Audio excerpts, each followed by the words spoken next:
দিনই ভাই প্রশ্ন করেছেন, আসসালামু আলাইকুম, ঘরের রুমে কিছু মানুষে কিছু দোয়া কালেমা লেখা টাইলস ওয়াল বা এন্ট্রেন্স গেট বা বারান্দায় লাগায়, এটা কি লাগানো যাবে? প্লিজ জানাবেন।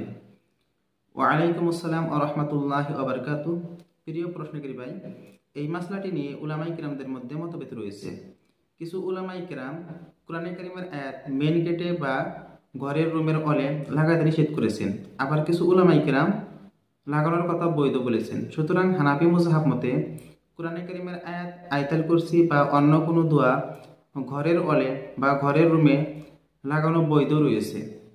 তবে শর্ত হলো, যে রুমে বা যে ঘরে লাগাতে চান সেই ঘরে বা সেই রুমে যাতে কোনো ধরনের গুনাহের কাজ না হয়, যেমন টিভি দেখা, গান বাজনা করা, মানুষের ছবি নাইবা অন্য কোনো প্রাণীর ছবি না হয়। যদি এ ধরনের কোনো গুনাহের কাজ না হয় তাহলে এক্ষেত্রে উক্ত ঘরে কোরআনে কারিমের আয়াত বা আয়াতুল কুরসি কিংবা অন্য কোনো দোয়া ঘরের ওয়ালে লাগাতে পারবেন, এতে কোনো নিষেধ নেই। তবে খেয়াল রাখতে হবে যাতে কোরআনে কারিমের আয়াতের বেহরমতি না হয়, যেহেতু কোরআনে কারিমের মর্যাদা রক্ষা করা খুবই গুরুত্বপূর্ণ।